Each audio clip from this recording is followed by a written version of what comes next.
please take your seats so we can begin? I hope that we have all come here in the spirit You of... insult us by bringing her to this negotiation? You're Chief Talos Hunter? That didn't take long. Diplomatic Here. I have every right to be at this negotiation. I need to ensure that nothing is agreed to here that violates the terms of the White Gold Concordat. She's part of the Imperial delegation. You can't dictate who I bring to this council. Please, if we have to negotiate the terms of the negotiation, we will never get anywhere. Perhaps this would be a good time to get the Dragonborn's input on this matter. What do you think? Are we going to let Ulfric dictate terms to us before the negotiations even start?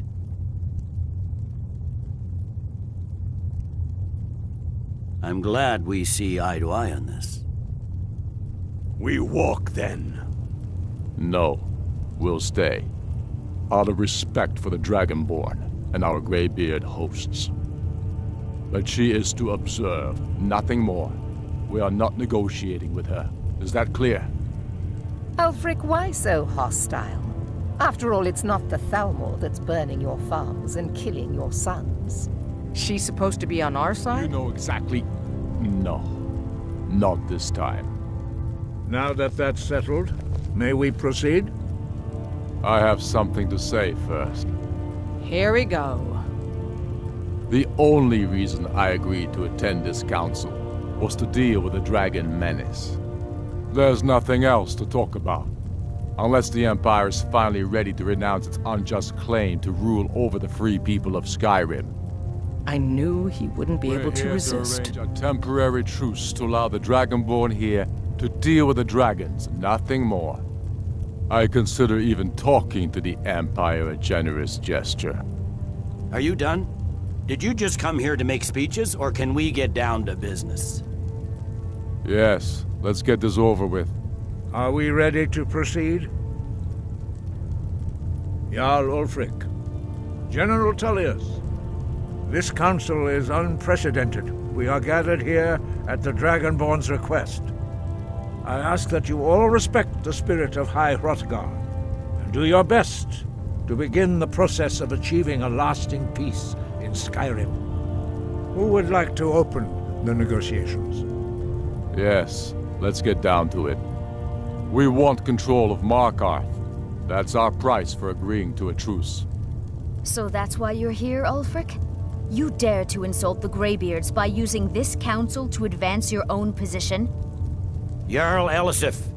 General, this is handle outrageous. You can't be taking this demand seriously. I thought we were here to discuss a truce. Elisif, I said I'd handle it.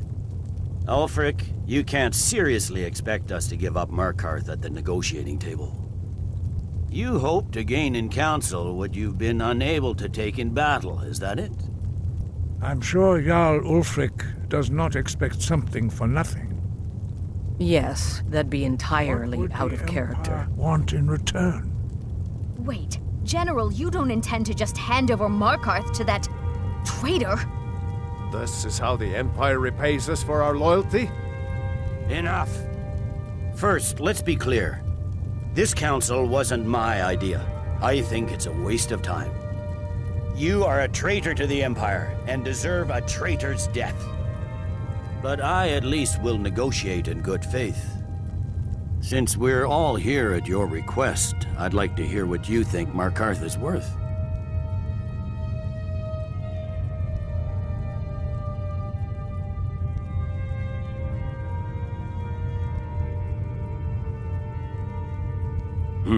The rift would help secure our communications with Cyrodiil, and threatened Ulfric's southern flank. You heard the man, Ulfric. We've made you a fair offer. Are you serious about these talks, or are you just here to posture? I expected better from you, Dragonborn. I came here in good faith, despite your known Imperial sympathies. As for you, General Tullius, I see now that Galmar was right. Talking to the Empire is just as useless as ever. If you think you can hold Markarth, You're as deluded as your Emperor when he signed away our freedom to the Thalmor. Skyrim will never again bow to your false empire. Let's go, Galmar. I should have listened to you in the first place. You always were a fool, Ulfric. You're no better at diplomacy than you are in the battlefield. Stop! Are you so blind to our danger that you can't see past your petty disagreements? Here you sit arguing about nothing, while the fate of the land hangs in the balance. Is he with you, Delphine? If so, I advise you to tell him to watch his tongue. He is with me. And I advise you both to listen to what he has to say before you do anything rash. Don't you understand the danger? Don't you understand what the return of the dragons means? Alduin has returned, the World Eater. Even now he devours the souls of your fallen comrades. He grows more powerful with every soldier slain in your pointless war. Can you not put aside your hatred for even one moment in the face of this mortal danger? A very pretty speech. But what does it Shut have up. to do with the... If he's right about Alduin, we both have just as much to lose here, Tullius. Remember that. Now, back to the matter at hand. Don't hand me a mug of sheep's piss and call it mead. These terms are still not acceptable. I'm sure you have something in mind. Damn right we do. You surrender Falkreath to us. Sidgeir steps down, and Dengir of Stun resumes the Jarlship. Where do these demands stop, Ulfric? Do you expect me to surrender all of Skyrim? It seems I have no choice but to let the Dragonborn decide, although I'm starting to doubt your fairness. What say you, Dragonborn?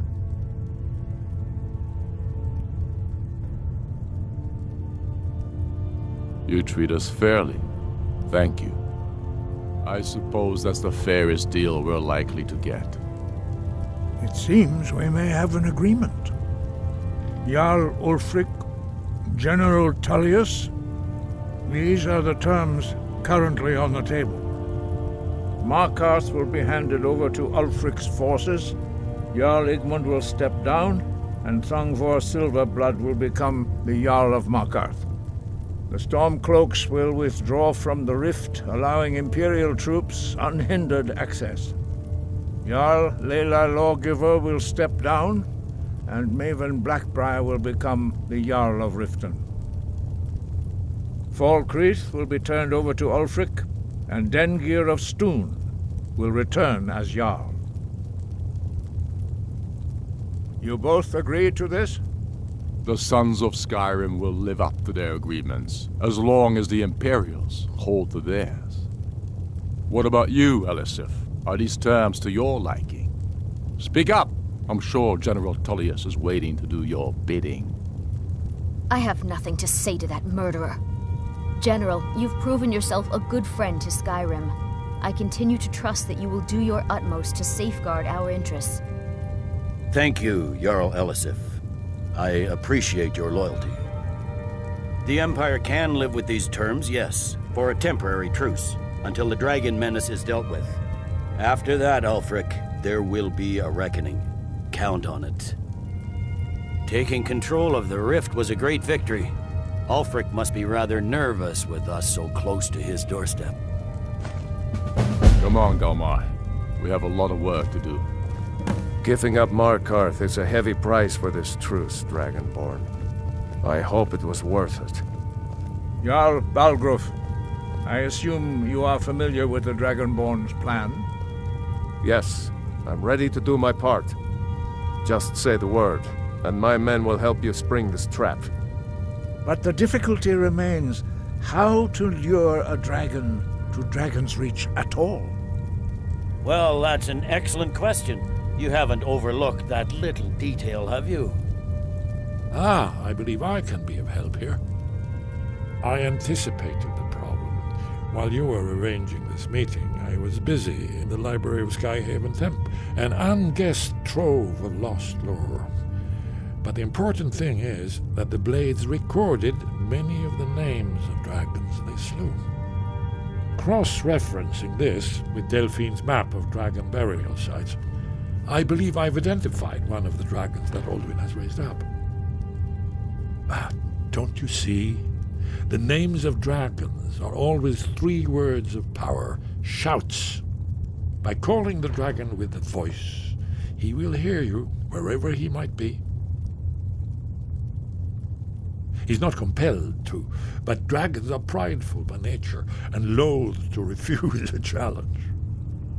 Your voice in particular is likely to intrigue this dragon after your victory over Alduin. I think it's very likely that he will be unable to resist investigating your call. Indeed. I'm no master of the voice, like these worthy gentlemen, but it is written here in this scroll. Oda Ving, winged snow hunter, as I read it. I hope this truce gives you what you need. It won't last. There's one more thing. We know about Parthenax.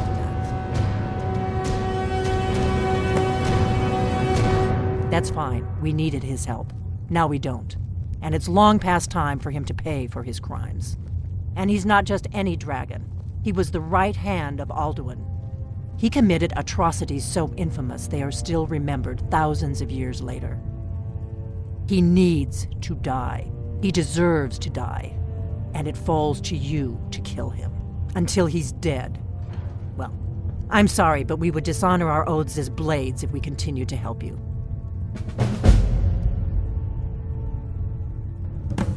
Make your choice, Dragonborn. You're either with us... Here's the big...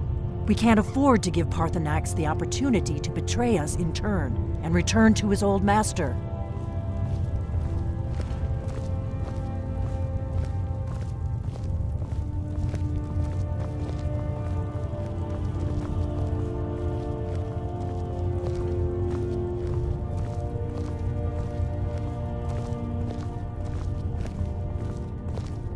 We have nothing to talk about until Parthenax is dead.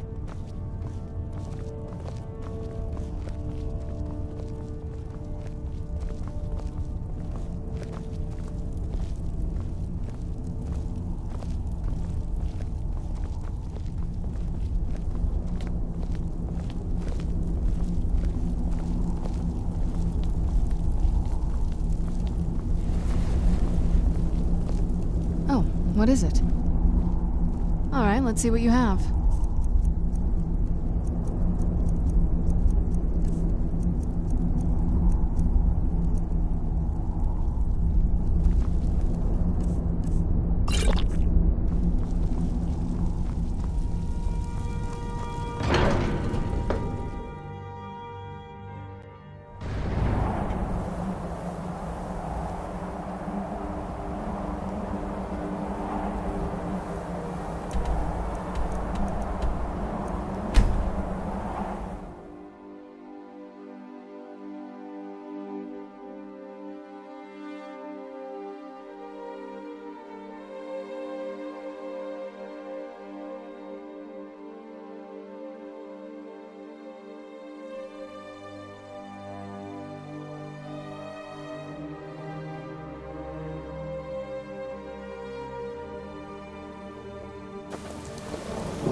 Yes? Yes?